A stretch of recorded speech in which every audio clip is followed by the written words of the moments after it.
He's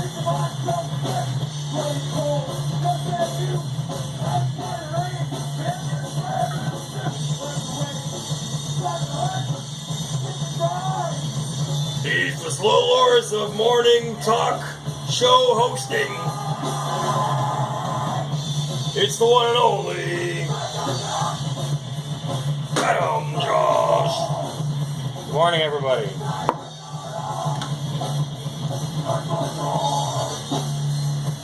Just making myself a coffee here.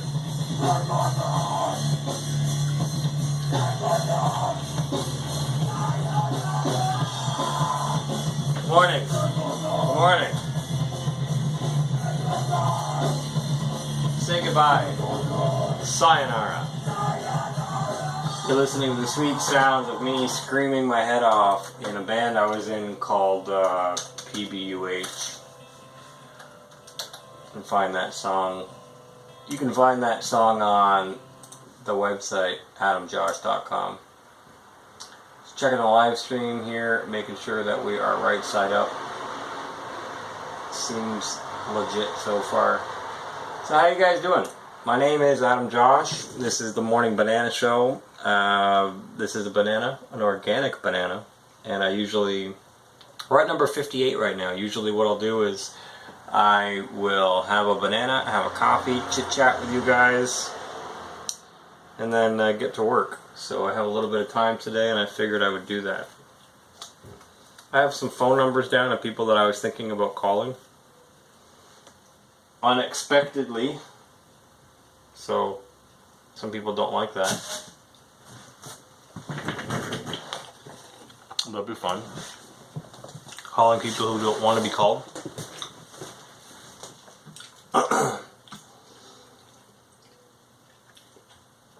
So, how have you been?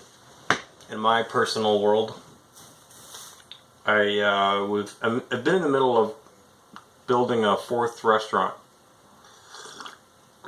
I say that because it's the fourth restaurant that my adopted family will have built. So I'm in the middle of building the fourth one. I personally helped with 1 and 2, 3 not so much. But so I got all the drywall up there. That's nice. Now the rest is just mudding and taping. But the rust check season is approaching us. Some of you may know I manage the only rust check in Niagara. The only one that has a certified rust check technician working at it, is what I mean. And so I have a customer booked for today, and then I'll get back to the wall building thing. But it's good because it gives me a break to do a morning banana show and chat with you guys. So, oh hi, how is everybody doing? I got to spend some time with the kids yesterday. Took them, we went bowling, drove around a bit, went to the beach. It was good.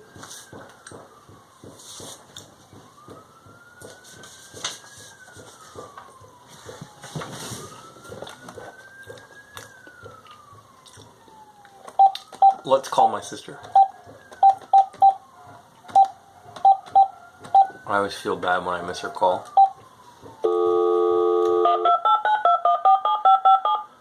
The number you have dialed is not a long distance call. Totally Do not is. dial the digit 1 before the number you are calling.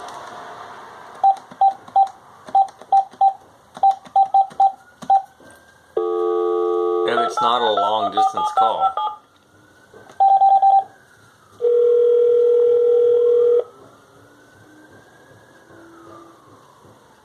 Oh my God, it's my brother. Oh, hey. Hi, how are you? I'm alright. How are you doing, Angelee? Good, Adam. How are you doing? I'm well. I'm just at the shop. And I'm recording a morning banana show that I do. Nice. And then I remembered that Are you eating a banana? I am. I'm gonna close the door.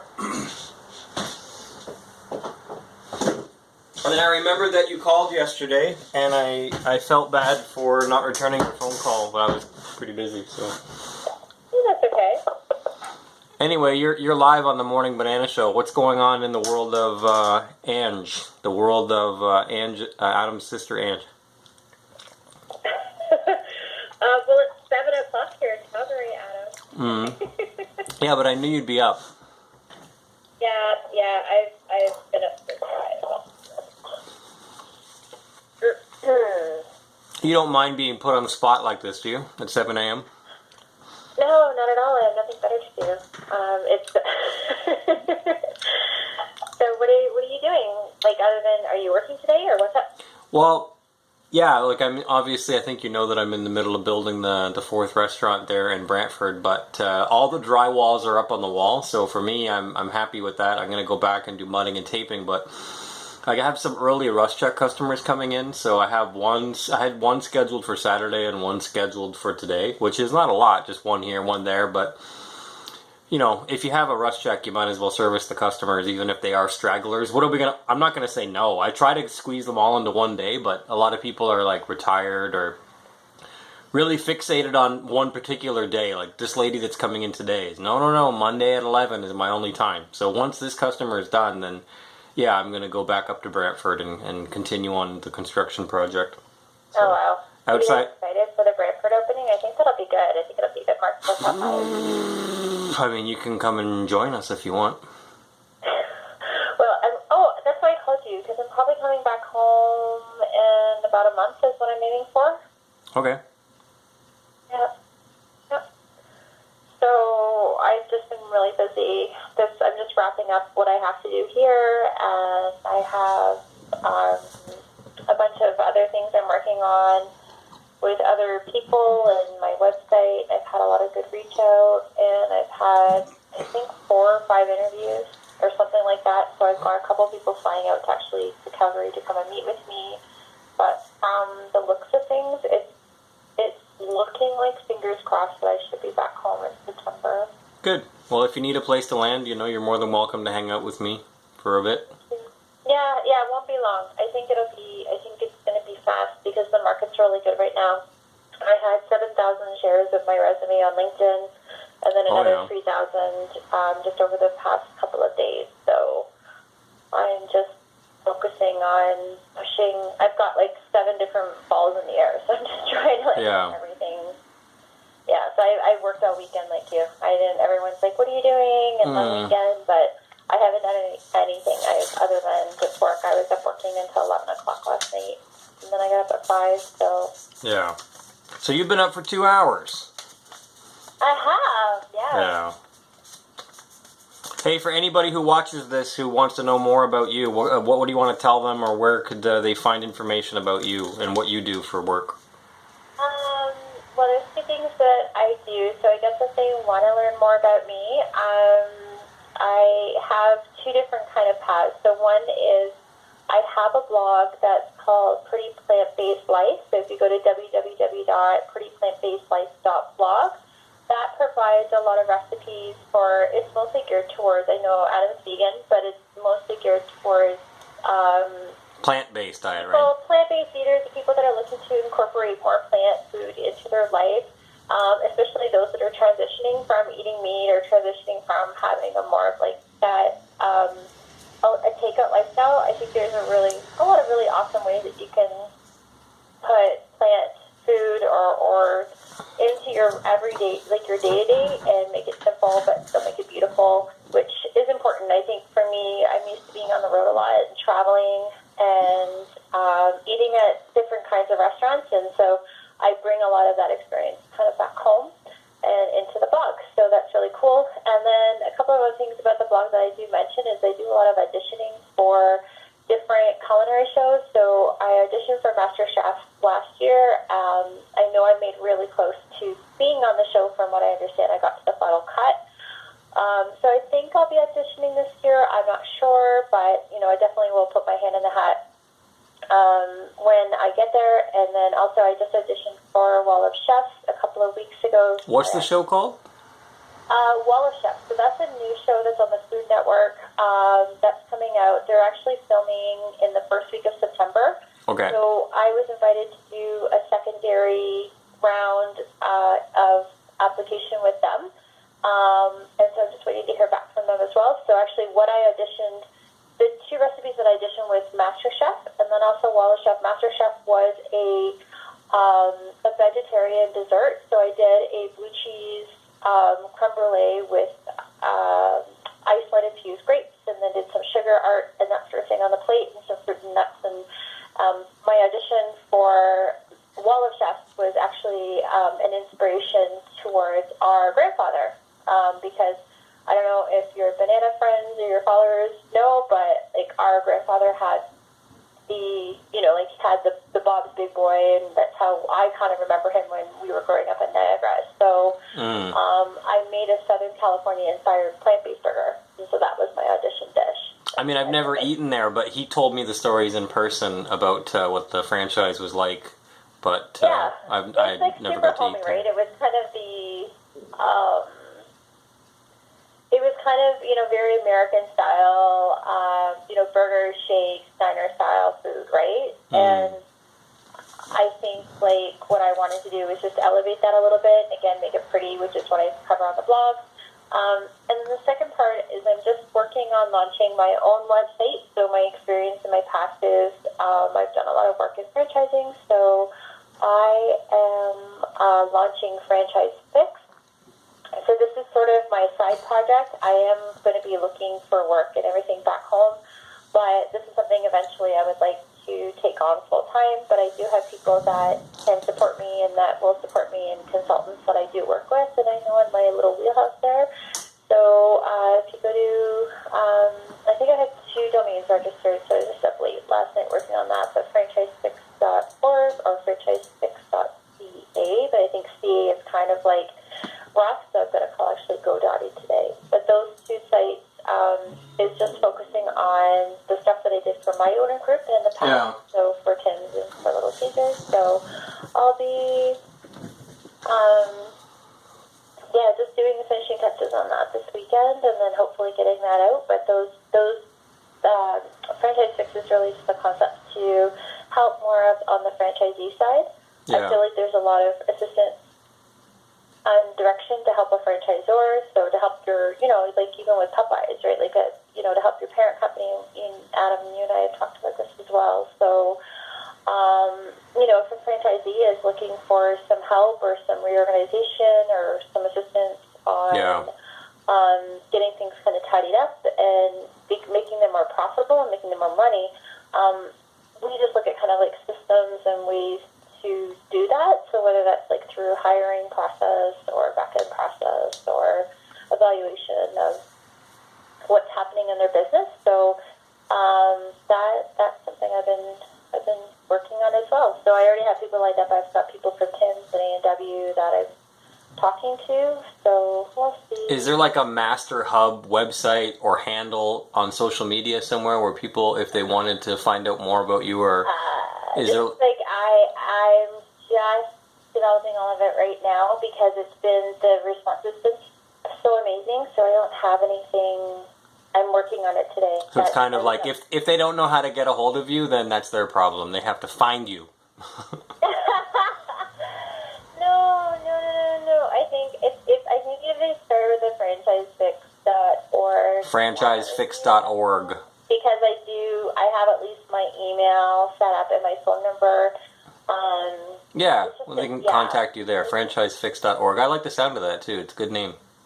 Thanks. Yeah, I was surprised. So honestly, this is a challenge that I have with GoDaddy, and I love GoDaddy. But yesterday afternoon, so I have franchisefix.ca, and I have fixmyfranchise.com actually registered.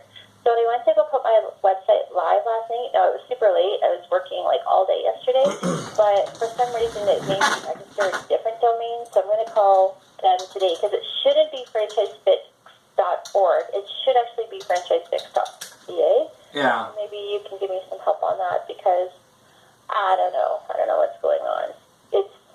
It's weird. Like I had 2 domains registered, and then I went to go publish my website live, and then it was like, no, you need to register bottom of your website, on the bottom of franchisefix.ca, where it says "Powered by GoDaddy," can you remove that header? Yeah. So the .ca is what should be live. It is. It is. I'm looking at it right now. Yeah, but the franchise. If you go to franchisefix.org, that's the one that I worked on last night. But I want that to be the .ca. I don't want the .org. I want the .ca. So I have to call them and figure out what happened. Because I didn't register .org. Okay. Yeah, it's funny. Franchisefix.org is one website, and franchisefix.ca is another website. Exactly, and it shouldn't be like that. So what's on franchisefix.org is the content that I began to develop and kind of worked on last night, and then I'm going to go back in and clean it all up today. But at least I just got the basics in there. But the .ca is where I want it to be, actually. Yeah. Well, if you paid for the domain, man, then I did. have it. Yeah. How did I end up with a third domain? I have no idea. Yeah. I might have been tired. Yeah. I started at 7 in the morning with a bunch of different, because I'm trying to finish up all my projects before I leave, because I want to leave on a good note, right? So I did recruiting yesterday, and then I did a bunch of work in Smartsheet, and I think I took one break. Yeah. I'm like, okay, now I'm going to start from 4 p.m. to 11 p.m. working on what I want my website to look like. So I just wanted everything to be super clean, and I already got some feedback, so I'd love to hear the feedback from people on what they think, because what I want to convey is people so far that I do have feedback from, they're like, well, franchisees don't always know that they have issues. And the goal of it is to really work between, some of the stuff that I did at Tim's and Little Caesars is to work between the franchisee and the franchisor if there is a problem. So I think what I'm good at and what the people that I know that are good at are kind of going to the table and saying, okay, side A and side B, and doing a Q&A, and then coming to kind of a resolution about here are your top 3 recommendations of what you can do to get to that common goal. And, I've worked with different franchisees who were underperforming and, needed assistance to get to a better place, I think, in their franchise life cycle. And I think it's understanding that as well. So, and you know this because you have a multi-unit owner that you work for, and I'm leaving a multi-unit owner, and I mean, I've seen it where, if somebody's a 1 or a 2 unit franchisee, they're just learning the ropes, they don't have manuals, they don't have processes, they're just trying to keep afloat, and they don't know what they don't know. It's like, if you watch any of those shows like Restaurant Makeover or Rescue or whatever like that, all of those shows, it's very similar, because a franchisee is buying into, typically they'll be like an accountant or a teacher or somebody who's, worked really hard to save their money, and they're usually really good on the financial side, but not all new franchisees coming in, typically, the ones who have saved their pennies, especially in Canada, they haven't ended up becoming awesome business. Yeah, I see a lot of them as investors who are looking for brand recognition. Exactly. And so then they get into the business. And low risk. Well, I turn the lights on, and what's happening? How come I'm not pumping out the dollars? And and the thing is, it's there's so many working parts in that, because honestly, it could be anything. If you have a bad, and you know this, if you have a bad manager or a bad employee or somebody that is stealing or not doing the books right or not doing P&L. Did I tell you that one of the restaurants got robbed? No, which one? The one here in town. So it was Catherine? Yeah. So we called him the Ninja Burglar. I guess the police are on the look for him, but he wasn't when he was on camera, he was slinking around, trying to not be obvious, but he smashed through the front door window glass, and then the second vestibule door, smashed through that, the whole thing, and then walked back out through the front door when he was done taking the tills and the safe. Did he get anything from the safe? Oh, he did the safe. He pulled the safe out? Yeah, it's a little bit more of a complicated story, but in the end, he left with $16,000. Oh my God, sorry. Yeah, Aziz is pissed, but what do you do? I bet Aziz is pissed. They found, yeah. You're talking about management and management issues, right? So, like, the manager who was working that night asked me if he still works for us. And see, this is the experience that I had when I was at Avondale. Yeah. Because you don't know. Honestly, I think there was a statistic out there. I don't know if somebody is what it is now, but I know that I think it's over 50 or 60% of kind of that typically are inside jobs. Yeah. The first thing it's the first thing the police say is, are you sure everybody in your staff, wouldn't have done this? The first thing they say. Yeah. But no, I'm not accusing anybody. I'm just saying that the guy who was managing is no longer employed. Well, I went through that remember when I had a robbery at the store, and it was right before close, and then everyone was wearing masks, and there's a lot of thought put into this, and then cameras were removed and things like that, and then I had a protocol, like me, like I'm super process oriented, and even back then I had a training, like everybody had to sign off on their training that this was, I taught you how to, if there's a robbery, what do you do? Step 1, hand over the money. Step 2, lock the door. Step 3, call 911. And that did not happen, right? So I show up on the scene, and police weren't even called, and I'm like, what's going on? And why did this happen? Yeah. So it was just a lot of same stuff, and I lost like all of my cigarettes, and then both of my tills were stolen, and they didn't get away with a lot. They didn't take the ATM. Yeah, the ninja burglar actually broke into the ATM, so I wound up having to call our franchisor's tech guy, and he showed up. You'd probably know his name if I told you, but you've already met him. But he showed up and actually gave me new inserts for the tills, and I mechanically had to put it back together myself. He did that much damage. But everything's good now, and whoever needed to be let go was let go. But as far as I know, the Niagara Regional Police haven't found the guy, but they found a guy who was robbing people at the same time. But I don't think they found our guy yet. But they said they're confident that they will find him. Honestly, I believe they will, because I know they're pretty in with what's going on in the organized crime or everything in the back end. So I know even the people that, when this happened to me, they ended up finding the person afterwards, and they did go to court and they were arrested. And that's all I'm going to say. Yeah. All right. Well, thank you so much for being a surprise guest on the show. Yay. If people want to contact you, they go to fixmyfranchise.ca? No. Franchisefix.org for now. Franchisefix.org. What about following you on the gram? Yeah. And Twitters? They can go to Brown Angelee on Instagram. They can go to, pretty plant-based life.blog. They go read about plant-based recipes. And that's about it. Take a look. I'm not on Twitter as much as you are. Yeah. I don't use any other social media. That's why I'm there a lot. Okay, yeah. I usually use a lot of Instagram and... Can't handle it. Because of the food stuff, right? Yeah. Okay, well, thank you so much for being a surprise guest, and I will call you later privately. And sorry to spring this one on you, but I was feeling a little spry when I woke up. I can tell. The coffee was working. I had a really good sleep. Good. I'm going to go back to work.